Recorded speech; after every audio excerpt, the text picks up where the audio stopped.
welcome to our regular unboxing feature. This one's a little bit different again. So in the past we've looked at unboxed original Games Workshop art. In this case we're going to be unboxing preliminary concept art pertaining to the original art in the first edition of Rogue Trooper Warhammer 40k. Give you a little bit of context how we actually got here. On the 21st of May this year, a lady posted in a Games Workshop art group on Facebook that she had these sketches and she's had them for 20 years in a box in a cupboard in a house. And how she obtained these was through a gaming convention. She was at this convention, she met Martin McKenna, was in the process of agreeing a deal on some artwork that Martin added this box in to sweeten the deal. So she agreed, she got home with her lovely artwork, had a look at the box and went, okay, and sort of put it in the drawer, and over time she kind of forgot about it. We kind of got into a talk privately and she agreed for me to kind of sort of reference the work. Now, one of the issues we've had is that because it's pencil work, it's really hard to take good quality pictures of the artwork. So she very kindly and sort of very trustingly posted the sort of box off to me, and I've had the box. It's sort of not opened. So that's kind of much the history. So what I can say is the majority of the work was done by Blanche and Naismith. There was a couple of drawings that I assumed was done by H, but he looked at them and said, "No, that's not. That's not him. They're sort of too rough." And they are pertaining to the early look and feel of the weapons. There is a stunning overview of Space Marine history and the formation, including chapter colours, insignia, and sort of such like. And this huge piece was actually chopped up and cropped and used throughout the book. The lady said she's got the feelings that it could be sort of a photocopy. I hope it's not, but hopefully I'll be able to sort of verify this in this video. So if it is a photocopy, it's a shame it's not a rough copy. I feel it's still important, because at the end of the day, how many of these copies are going to be around? Yeah, we sort of best get it open really and see what's in there. So I'm going to keep the box so I can return the artwork back to the lady. So I'm glad she sent me them, because on the first piece she sent me, it's not been referenced, so that's good. So that's a good one to chase up. I'm going to say it's a Naismith, simply because the vast majority of it is done. So it's going to be a little bit difficult to see that, and I'll reference that in a second. It's always the way. Okay. Bum bum bum bum.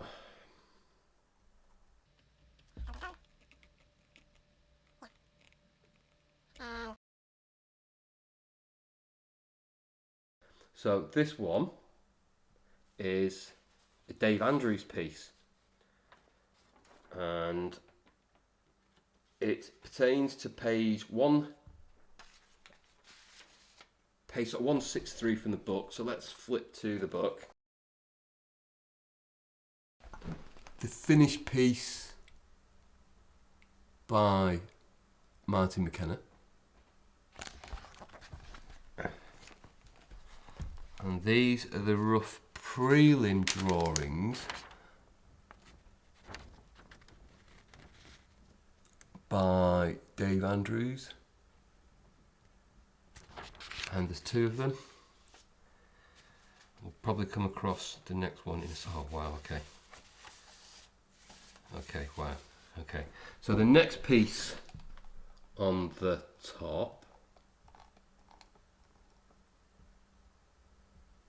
is a Bob Naismith piece, and that's page 46. Stop shaking, Andrew, stop shaking. Page 46, and there are larger profile pictures of these throughout the book. So, I don't know if you can see it. So there's a lovely series of drawings here, and they are all in the script. Let me just have a quick flick through, find a bigger piece. Probably not, because I think this is the only one that didn't have a full page plate, but if we come across it, so I'm not sure if it's shown that, so let's show that there. So the paper straight away is a good quality thick paper, and obviously there's no sort of yellowing and marking and stuff, so they've been kept really, really nicely. Wow, okay, now this one is probably one of the most famous ones. So again, it appears on page 46, but if we turn to page 81, this is just a lovely piece. So this is the Rogue Trader, as we know. And that's him there. That's the finished piece by McKenna again.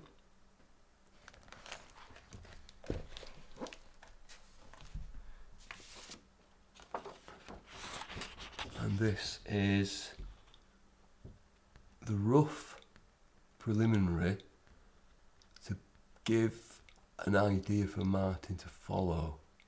And this was done by Naismith. And that is really, it's just lovely. Okay, boom, boom. Next page is page 223. Boom. So this again, it's another full plate, and it's of the command reviewing a battle map there with Space Marines in the background, what appears to be a developed human with higher brain functions plugged in there, even a squat in the foreground, and what appears to be an elder, which is unusual. And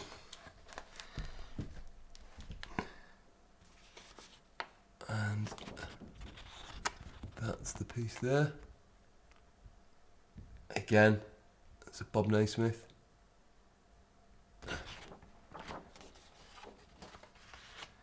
So this piece I've not managed to find anywhere, and it appears to be a cover of some description, and it might have been for a single profile insert, or it could be for a larger project, I don't know. But basically says Chapter General wants you, and it's got an Imperial sort of seal here. It might have been a testing for the chapter approved manual, I don't know. Might have been just a poster by the Imperium, and it was just included in the book but never made it. Again, that's by Naismith.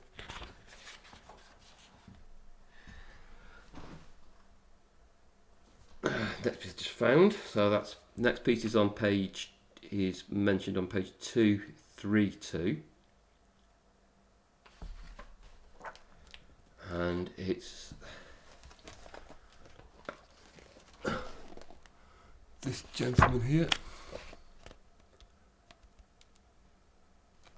and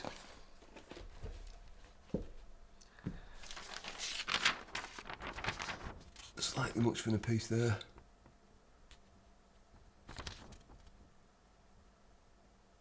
It's got an annotation that reads, "This is a Penal Legion, rugged and scruffy." So there you go, it's Penal Legion.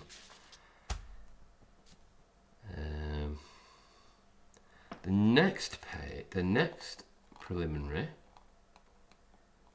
is again by Naismith. Again, it appears on the page 47 in the smaller panels.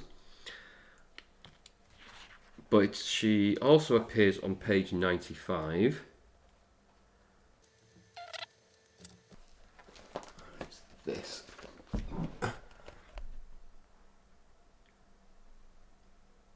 Imperial female guard. There we go. And it to point out, say sort of female in the notes. There we go. And it's an illustration of a rogue trader, and it's page 142.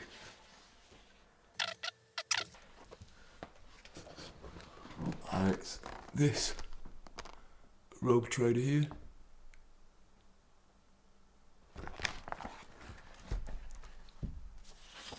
And again, let's see if I can pull him back. See if we can get some detail in there.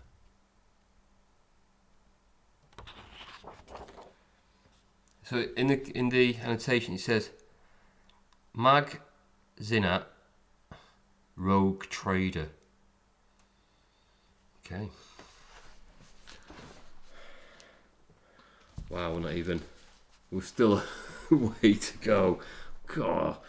So the next one is possibly, and this was argued in on my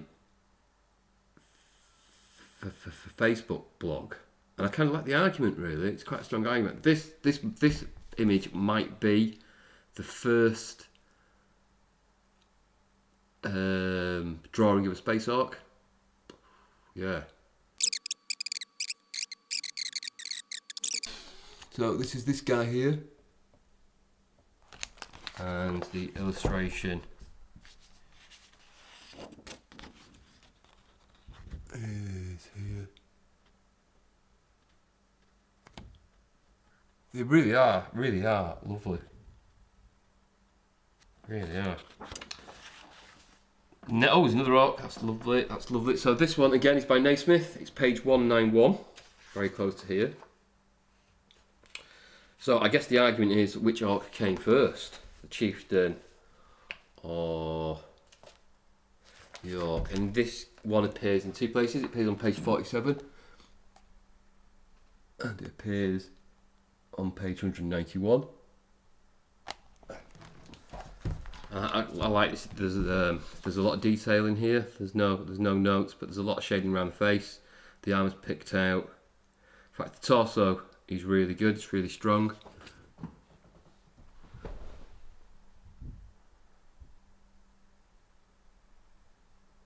There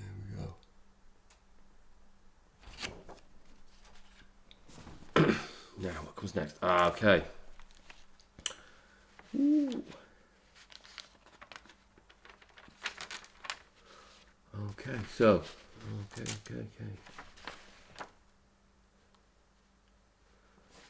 okay, wow, okay. Obviously I've got to react to this because it's the first time I've seen this. So what this appears to be is this is a page layout for, it's very delicate, no it's not too delicate actually. So it's like an overlaid page layout. So what we have is a transparent piece with blockages and stuff, and I suspect this was done by John Blanche. And we've got some photocopied early sort of layout of the book is the best I can describe, with what appears to be things that were omitted from creating a mutant chart. So there's obviously, so let's put that. This is a photocopy. If you notice around the margins, there's like page layout information. This is probably quite late on.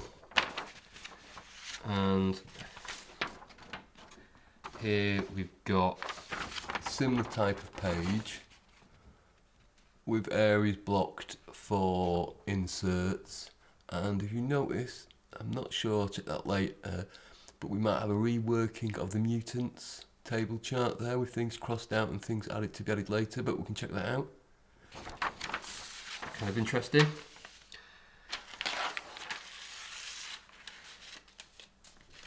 So, see if I can just find the page that pertains to. Quick wally round. Bear me a second.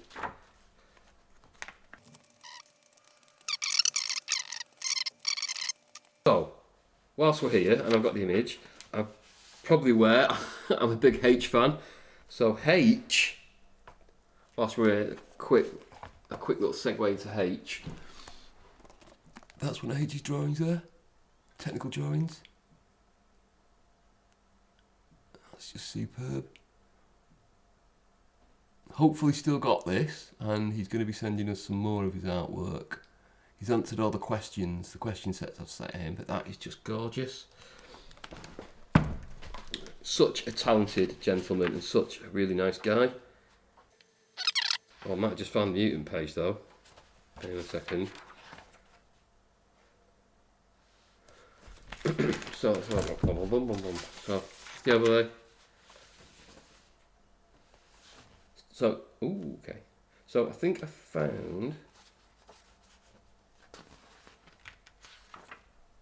Oh, found it. Okay. So this page, the page with the insert directionals in, is page 52. And let's just quick check if the mutant stuff's still the same. So we've got acid extraction, excretion, albino.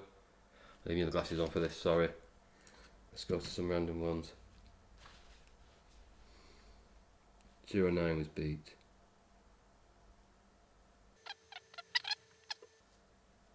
No, it seems to be pretty solid. This is probably just ticking things off to say yes, I've filled in that detail there. Oh, that's a shame. I might find things, but we still look desperately trying to find the difference. No, they seem to be pretty solid. So 53 and 52 we've got, which is really nice. And we've got, it's got to be around here somewhere then. Let's have a quick look at the pages.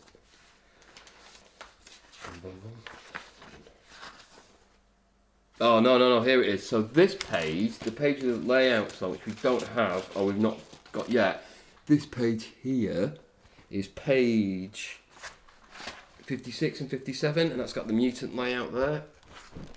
This is this page here. Let's put my glasses on. So there's some notations here. It says airlock warning mutants. Got a slight change from an oval to the classic look we know now. Attachment with drawings of mutants. See text. Oh, we've got price here. So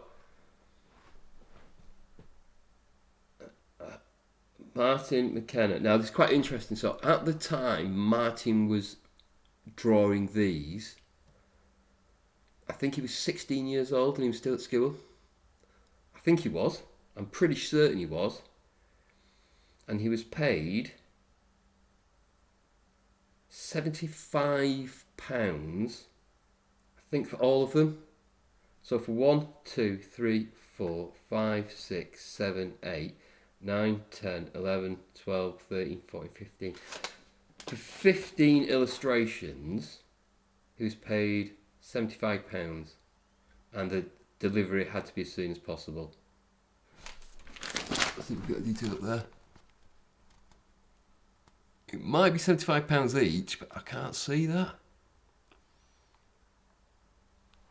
No, I can't see that. Not £75 each. Right. Well, not with some of the stories from the earlier artists. Okay, let's crack on. Right, the next one I really like. So, okay, again, it's by Bob Naismith, and it's page 190. It's a standard or a totem of defeated Marines. Now, I've not actually know it's Ork expired, but seems to be human hands holding it. To be fair, I don't know if the human hands that an Ork's put his hands in, you know what Orks are like.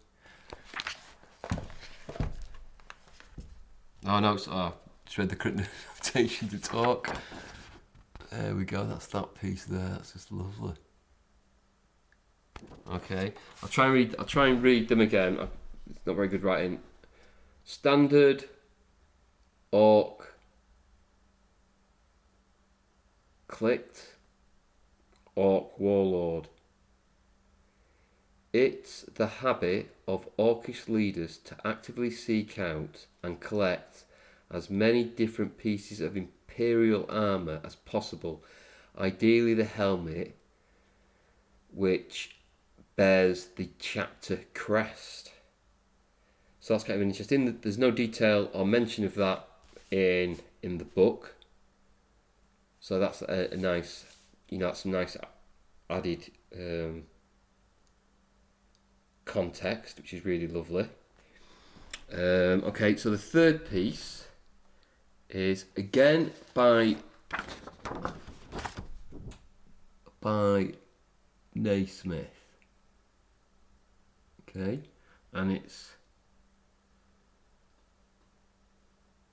on page 29, and it's a small insert here. There we go. There. Go.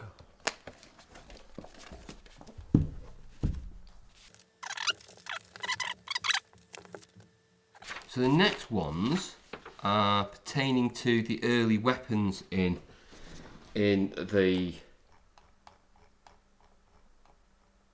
book, and these are found on page 82 and 84. So the challenge is we don't know who did the proof. I kind of assumed wrongly, and I should have kind of sort of having a look at the rough style that that they weren't done by H, but I had to ask him. So that's an early grenade launcher. That's an early distortion cannon. Now, interestingly, there's some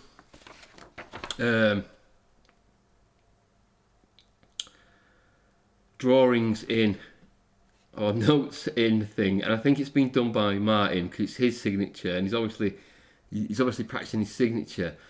But he appears to have a thing for Joan Collins. So this is when Joan's in a little bit of a later years, I think. So she'd be mid-40s. Very attractive lady. So yeah, he's obviously preoccupied with a young middle-aged Joan Collins there, and he's practiced his handwriting, which is brilliant. It's really lovely. And the final piece is the plasma cannon, or the heavy plasma cannon to be precise. The things we have noticed is there's a really small mark, and the... Let me just have a look, I actually got some magnifying glasses here. Yeah.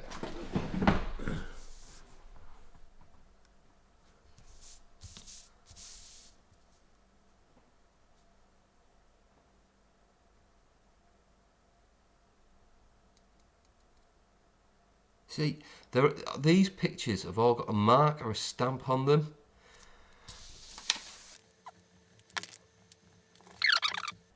It does appear to be a name, but for the life of me I can't make it out. It looks like Nick S. Just bear me 1 second, I'm just going to have a quick look through some names on here.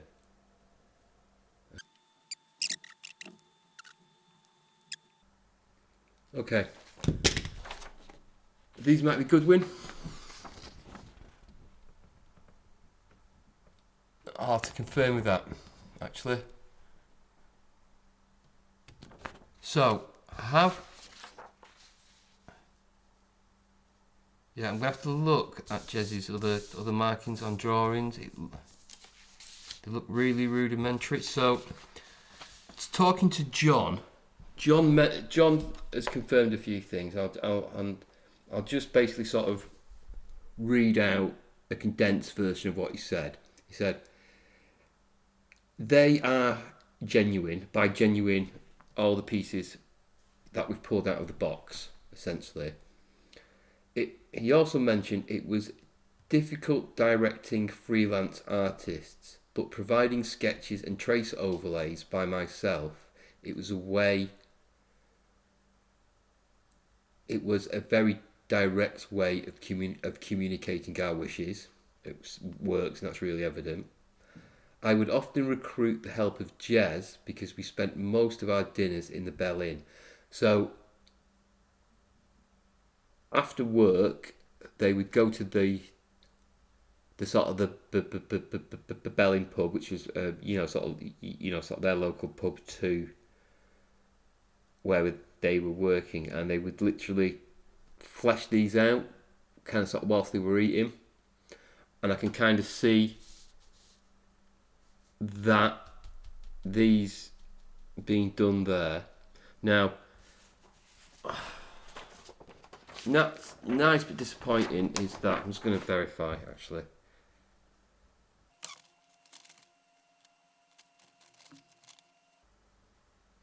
Yeah, so I'm going to say that's a photocopy. All the guns are photocopies. And I'm going to say this is a photocopy as well, unfortunately.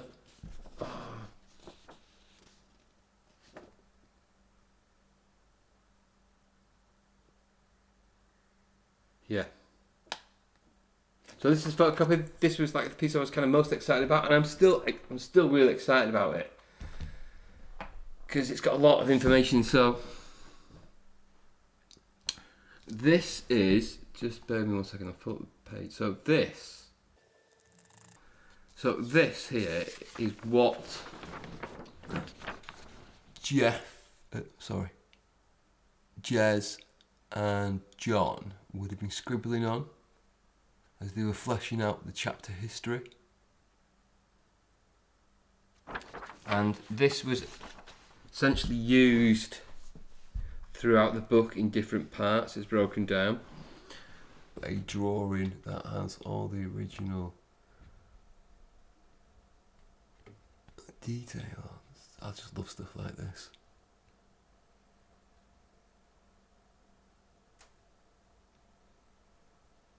Okay.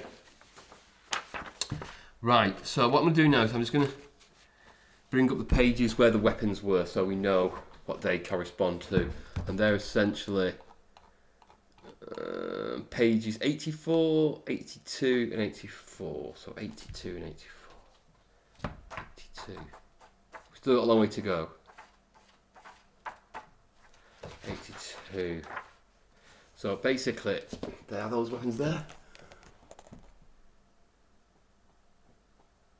So they kind of stayed the same as they change. It'd be nice to have the rocket launcher. That would have been lovely. That's that one. Grenade. The Joan Collins distortion rifle, as it will hence be known, or the Joan Collins distortion cannon. Right. It's amazing. Wow. Just keep freaking out every now and again to remember what I'm actually holding and touching. It's a little bit weird. Bloody hell. Right.